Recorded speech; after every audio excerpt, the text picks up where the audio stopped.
During my first travel over the Bass Strait, at night, I watched the stars the whole night through, for I could not sleep. While having light meals, I met a number of young people going to Melbourne. Some were returning home, others were going there for the first time. They were probably heading there on holiday, and yet others were hopeful of finding employment. Some young people of Australian, Irish, and English backgrounds were either drinking or smoking consciousness-altering substances. Some of them, having seen me just looking at the stars on my own, approached, asking me to join them. Taking drugs or drinking excessive amounts of alcohol was not my interest, but I joined them for a jovial chat. One young Irishman said he could see stars in my eyes. I had some idea where it was likely to take us, and so I felt the need to make it clear to him that just talking with them was my only interest. Yet he insisted on giving me his phone number to contact him in South Yarra when I was in town. Another young man was making a fool of himself amongst his friends. They were having fun, laughter filling the air, and we all shared a few jokes.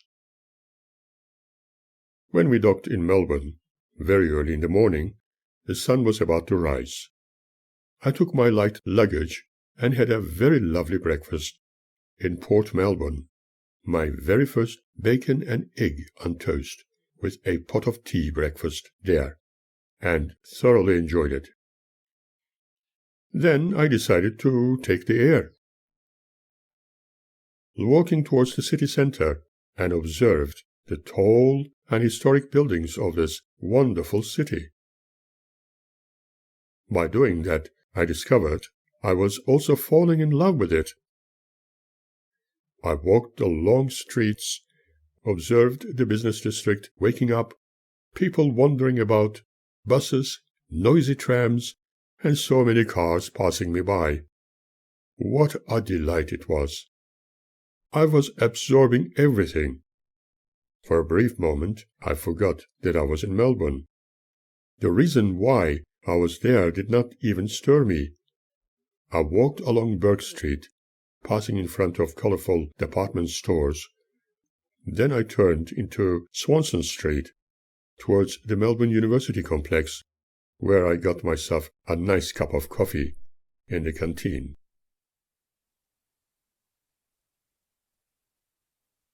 As I sat down at one of the tables, a gentleman approached me, asking if he could share the table, as the area was very crowded, and there was no room to sit. "We have many people and many students here," he said. I introduced myself and was very surprised to have met someone doing an important job in the administrative side of the operations. We went to his office. He looked at my German documents and suggested we should have them translated into English, which he organized. He also asked me if I was going to stay in Melbourne for a few days. I explained that my intention was to stay permanently, but I needed to go back to Hobart and bring my family to this magnificent city. He was fascinated by my qualifications, and assured me that there was going to be a position for me soon. He told me they needed well-qualified people like myself, and explained that I might be recommended to take a short orienteering course while tutoring. Also that I might be advised to undertake a study to update my European qualifications on a part-time basis. It was interesting to note that I had completed my attendance only recently before my arrival in Australia, and now needing to update my qualifications was unusual. However, I was in Australia, and their rules were obviously different. A little while later, someone working for him returned my papers and the handwritten copies of the English translations. They were going to send the typed versions of them to my Hobart address, and I called Magda to ask her to keep my important postal deliveries from the university. Then an awful thought passed through my mind. What if she got rid of them, or even burnt them, yet I left with great hope and joy in my heart? I went to a Greek restaurant on La Trobe Street and had a huge fish dish with a tasty salad. Then I took my very first tram ride to Luna Park in St. Kilda. This evening I was to stay in Melbourne, and chose a cheap accommodation by the Salvation Army's People's Palace after an evening meal in the city. The next morning I took my journey on board the Spirit of Tasmania back to Hobart. When I arrived home, Magda was excited and wanted to know above all else if I had remained faithful to her. On the return journey, I met a couple of people who were keenly interested in occult sciences and spoke to me about their experiences, hoping we would meet again. Who knows, we might meet even sooner than they thought. Maybe even in Melbourne. But the occult was not my current interest unless I could study those who believed in such subjects without prejudice. None of these subjects, science or occult-based, would please the witnesses, as they classified both as being the same, satanic. Therefore, one needed to apply extreme caution when talking about anything with them. I was back to being subjected to multiple restrictions by returning to Hobart. Typical conversations with Magda were like, "Did you miss us?" "Sure, I missed you a lot. I wish you were there with me, and I think you would like Melbourne." "You are going to apply at one of the universities there. Are they going to give you any kind of a job?" "Yes, so far it looks very positive." "Ah, good. As the head of the family, you should do any kind of jobs, as you know, even if it is cleaning toilets. And there's nothing wrong in doing an honest job." Then she would promptly add, "Did you remain faithful to me after going to Melbourne and seeing those beautiful women?" "I'm not interested in others, for I love you." "But you are a man." "Do you love me?" Yeah, but love can grow." I cannot remember her ever telling me in a very heartfelt manner, "I love you." The only words I could hear from her were, "Love can grow." Was it Magda speaking those words to me? Was it perhaps Jehovah's Witnesses talking to me through her? I did not know. My slightest involvement with any scientifically minded people or students would be seen as a bad association, for I have often been advised according to a Bible text where it is written, "Bad associations can spoil good characters." Now imagine me conversing with spiritually minded people. That would be seen as being a complete betrayal and terrible evil as far as the witnesses were concerned. My supposed unfaithfulness would then be considered being similar to fornication with the devil's world. However, I was delighted about breaking certain barriers in regard to my personal space in life.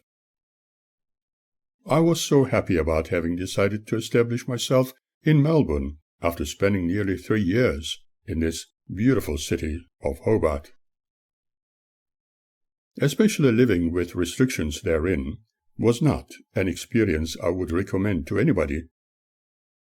In my case, I think I waited a very long time to break away from the tyrannical thought patterns enslaving me, making me feel controlled by the witnesses. I had to do what was necessary without any hurt to anyone, albeit very gradually and cautiously. Leo Buscaglia writes, "Love is always bestowed as a gift, freely, willingly, and without expectation. We don't love to be loved. We love to love. But I'm still surprised about Magda's reactions whenever I made mention of the word love. Did she understand it by any chance as love, which is unconditional, or did she consider it as an expression of love, as in love-making? Almost all witnesses speak of spiritual love, or brotherly love as indicated in Jesus' words and written in the Bible. Maybe she took love for lust. When exchanging their juices while consuming breakfast by sharing spoons with Siegfried one morning, she considered it as brotherly love. Maybe this brotherly love had nothing to do with lust, but Siegfried's sparkling eyes spoke volumes. When I made mention of it discreetly to her, her unexpected reaction was again, "He is my brother." Even then, I wondered about what I was to her. I felt shivers along my spine as I thought how she would cope without her wonderfully spiritual and God-fearing brothers when in Melbourne. That was certainly why she kept repeating, "But I can come back here to Hobart sometimes." I felt certain that she would eventually discover her other loving brothers and sisters in Melbourne. At the same time, I was also sure that I would be seen as her enemy number one because of the things I intended doing. For instance, furthering my studies, while lecturing and conducting more research into the human mind, discovering why people do the things they do and believe in things without question. By the visual signs observed and her verbal expressions under the strong influence of her witness associates, she would continue to oppose me in everything I liked to do, and, at the end, consider me as the evil reincarnate. But maybe, after having another child, things would change for the better. Hopefully she would discover that we lived in a materialistic world, and without becoming a little materialistic, we could not survive. When she exclaimed that she did not want to be materialistic, perhaps she had to discover how those unmaterialistic brothers and sisters really existed. I knew that many of them made their earnings in a very materialistic world, and had enormous buying power deposited in a bank, and yet were still living on government handouts in the form of welfare payments. Since many of them had their own homes, one wonders if they were not materialistic, how they obtained them. Someone like Magda would only take it as a necessity one should consider to please God. Did that loving God want them to be miserable to please him by any chance? When Jesus was preaching to his disciples, did he tell them to live in penury, in tenement houses, in ghettos, or beg for a piece of bread, when he told them that the poor would be admitted to live in paradise? For anyone having most of what they need in a material world, it is easy to advise others not to be materialistic. Perhaps it is far better for them to consider the meaning behind that word as greed, and explain the real meaning to their followers. In the past, I have met a number of witnesses and discovered them to be very lovely people, as long as I was not involved in their faith, only accepting them for whatever they chose to believe. However, one should not, under any circumstances, force people to change, let alone accept the ways of the witnesses.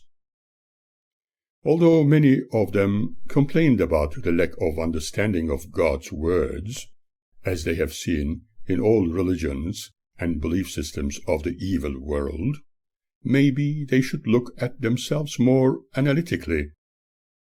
I will repeat, Perhaps they should also look at their own hands when they are pointing a finger at others, and see how many fingers are pointing back at them. On the other hand, there were many people telling me wonderful things about Melbourne, and naturally a few others were speaking about not so nice aspects of that city while I was living in Hobart. I needed to discover it all for myself. During my second visit, sailing there on the Spirit of Tasmania, I decided to sleep at the Salvation Army's People's Palace in King Street. It was clean, cheap, and right in the heart of the city. I applied to other universities from Monash to Deakin, apart from several schools within the metropolitan area, and some in nearby suburbs. By doing so, I discovered a little more about Melbourne, and Victorians in general. While my applications were being processed, I tried my hands at less demanding part-time jobs. Then I was directed by the then Department for Employment to the Melbourne docks for a reasonably paying job of loading goods trains with coal. It was something I was not sure if I could continue with, for it was very heavy and the coal dust was unbearable for me, and so after a day's work I left them and found another non-academic employment, fruit picking. But long-distance transport in and out the city was becoming very impractical in the long run. Looking at trams and admiring their mechanics, I wanted to try tram conducting with the hope that perhaps I could drive them, but for the very first time I discovered something which did not appeal to me. I was subjected to some racist assaults. It made me feel as if I was back in Turkey again. I was called a wog, a bloody Jew, and a few other curly words too ugly even to mention. There were also taxi driving jobs available, but I did not have a Victorian license, and so it was not going to be. Whatever I have earned was sent to Magda, leaving very little for my own needs. The amount of money I sent was not small. It was to cover the needs of the family and rent to the Kurdovics. Finally, I began to work as a dishwasher in one of the city hotels, which was a fast and confusing employment. What did she think when she received my valuable correspondence? Since she kept silent when I was home, I wondered if she received it at all. Have they just disappeared? Interestingly, she never thanked me, while expecting me to endlessly thank her faithful brothers. Later I took a window cleaning job in the South Melbourne area. This all happened within just a short space of time. During this period, I learned so much about the city of Melbourne and the people living there. Some evenings I spent time at pancake parlor family restaurants, drawing people's portraits for the purpose of selling them, and after paying a small amount to their management, I was still generating enough income to get by on comfortably, while also making new friends. I believed that one of my applications would be successful for a tutoring position, but in the meantime I had to do something to occupy myself and earn money. I suppose I was a little materialistic in a very enjoyable way. At this time I still knew very little about the Australian welfare system, and had not been told much about it.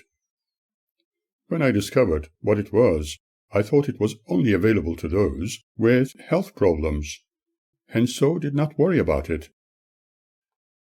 Maybe, I thought, being on welfare payments was a sign of weakness.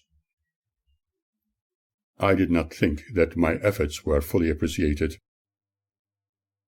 Albert Einstein says, "Weakness of attitude becomes weakness of character." I planned to go back to Hobart for a little while, but return to Melbourne permanently. Either I was going to do so with Magda and the child, or else first go back and organize accommodation for us and obtain a job until my academic engagements began in earnest. My next important move was to apply for Australian citizenship. According to information I was provided with, I could obtain my citizenship sooner than normally expected, due to the special circumstances surrounding me. When I returned to Hobart, I felt very sad at leaving Melbourne. I was falling in love with this city, despite the racist assaults I was subjected to. Probably they were just one-off occurrence. Magda was happy about my return, but she felt the need to interrogate me about my possible unfaithfulness when away in another town. Obviously, once again under the influence of her dearest brothers and sisters. Here one remembers a great Danish proverb, which declares, "He who builds to every man's advice will have a crooked house." When back in Hobart, I contemplated how some young fellow passengers were trying to encourage me to work with them at the Melbourne docks. Possibly again loading interstate goods trains with heavy machinery or coal. However, I felt sad because I could not endure the racist treatments I was subjected to and called by names which were not mine. Therefore, I deliberately ignored those people who were supposedly in charge of the sections I was to work in. Whenever I was asked if they could call me George instead of my real name, I could not accept their proposal, for I had a name of my own. One tried to name me a dickhead, and was not too happy when I returned the compliment by saying that I did not ask his name. They might change their attitude and become more accepting if I chose to stay with them, but there were more important things to do than put up with something like that. My dishwashing experience was terribly unsatisfactory. Again, a few people wanted to call me by different names, as they claimed that they could not pronounce mine. Once again, the name they wanted to call me was George. Then I knew that it was a harmless but lazy way of identifying others with names which were not Anglo-Australian. This job was not going to provide me with sufficient income to house myself and look after my family. I was also quite certain that Magda would say, "It is better that you do any job. Look after your family and do not neglect God's interests." In fact, when I spoke about my short adventure in Melbourne, she felt obliged to lecture me along those lines. I was not surprised. However, accommodation had to be organized before Magda and Annette's relocation to Melbourne. Certainly, Salvation Army-based emergency housing would not do. At this point, I had no idea about the Housing Commission system in Victoria, let alone an emergency housing scheme. While I stayed at the People's Palace, I spoke about housing and was given plenty of information by members of the Salvation Army, but before my temporary housing there, for which I paid a minimal fee, I spent a few nights wandering the empty streets. During that time, I was occasionally approached by police officers asking if I had an address, obliging me to explain myself. It was then one officer told me all about the other avenues, for which I was very thankful. That experience I have never mentioned to Magda, as I did not want her to worry. I discovered the existence of a number of homeless people, some of whom were heavily intoxicated and who had given up on life.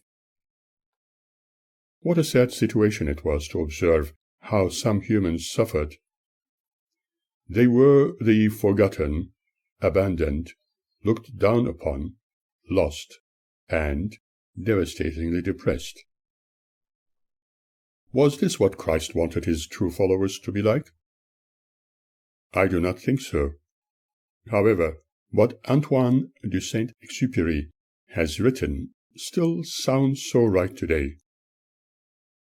It is only with the heart that one can see clearly, for the most essential things are invisible to the eye.